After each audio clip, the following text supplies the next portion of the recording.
নমস্কার বন্ধুরা, রিনাস হোমলি কিচেনে সকলকে স্বাগত। আজ শেয়ার করব ছোট মাছের ঝালের রেসিপি। এইগুলোকে আমরা মায়া মোরলা বলি, অনেকে আবার এই মাছগুলোকে গাং মোরলাও বলে। আপনারা কে কী নামে এই মাছগুলোকে চেনেন আমাকে কমেন্টস করে জানাবেন। মাছগুলোকে কেটে ভালো করে ধুয়ে এখন নুন দিয়ে দিলাম 1 চামচ, আর হাফ চামচ হলুদ দিলাম। নুন আর হলুদটা মাছের গায়ে খুব ভালো করে মাখিয়ে নেব। তারপর মাছটাকে ঢাকা দিয়ে 15 থেকে 20 মিনিট আমি রেখে দেব। ততক্ষণে আমি মাছটা রান্না করার জন্য যা যা লাগবে সেগুলো কেটে নেব। এখানে একটা বড় সাইজের টমেটো আমি খুব ছোট ছোট করে কেটে নিয়েছি। একটা বড় সাইজের পেঁয়াজকে এইভাবে সরু সরু করে কেটে নিচ্ছি।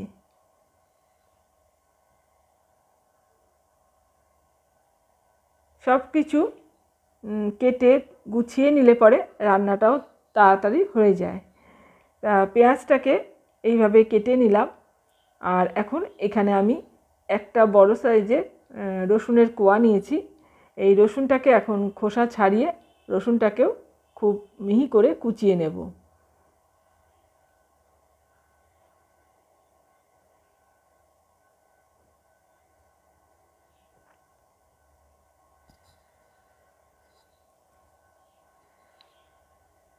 রসুনটাও আমার কুচিয়ে নেওয়া হয়ে গেছে। এখন এখানে আমি 2টো কাঁচা লঙ্কা নিয়েছি। লঙ্কাগুলোকেও মাঝখান থেকে চিড়ে আমি রেখে দেব।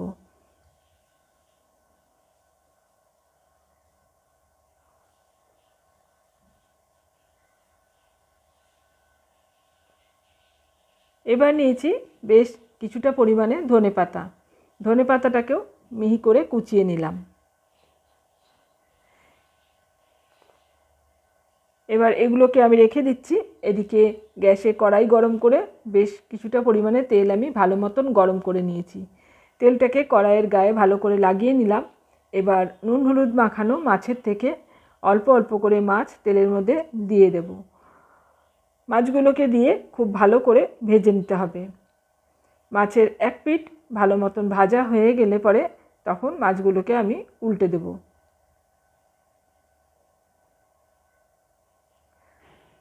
আর এই মাছগুলোকে আমি একটু কড়া করেই ভাজবো।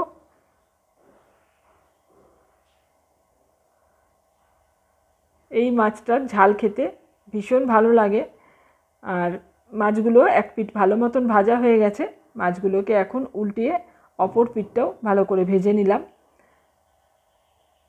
এই মাছগুলো এখন আমি তেল থেকে তুলে আমি একটা পাত্রে রেখে দিচ্ছি। আর এই তেলের মধ্যে বাকি মাছগুলোকেও আমি অল্প অল্প করে দিয়ে এই একইভাবে উল্টে পাল্টে ভালো করে ভেজে নেব।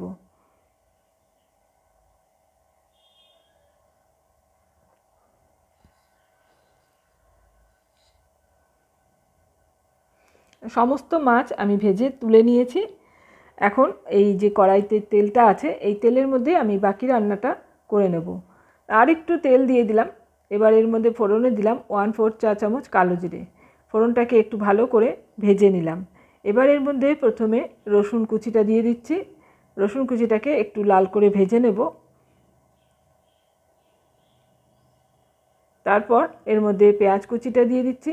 পেঁয়াজটাকেও ভালো করে একটু লালচে করেই ভেজে নিচ্ছি।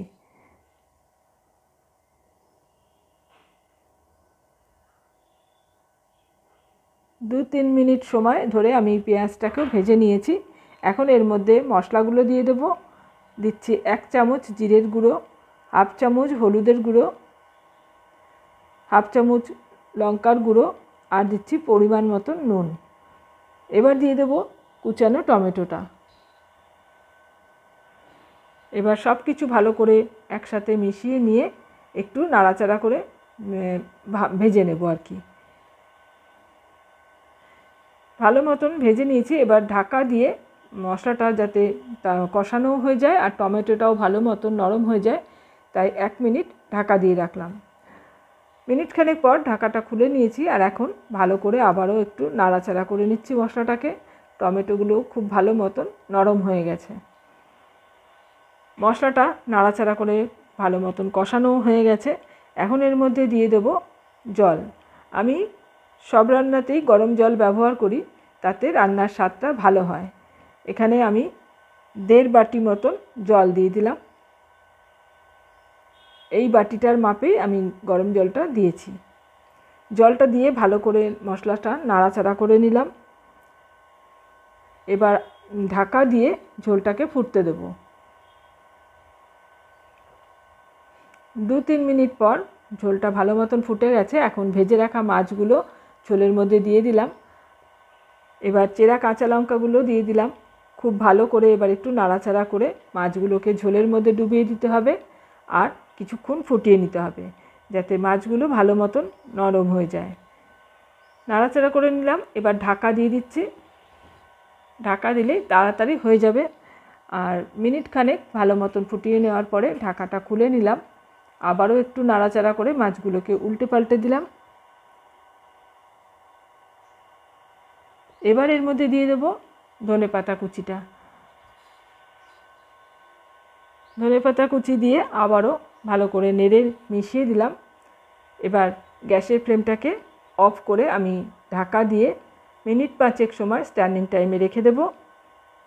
তৈরি হয়ে গেল আমার আজকের রেসিপি, এই ছোট মাছ বা এটাকে মায়া মোরলাও বলি আমরা, মায়া মোরলার ঝাল। এখন আমি 5 মিনিট পর একটা পাত্রে ঢেলে নিচ্ছি মাছটাকে।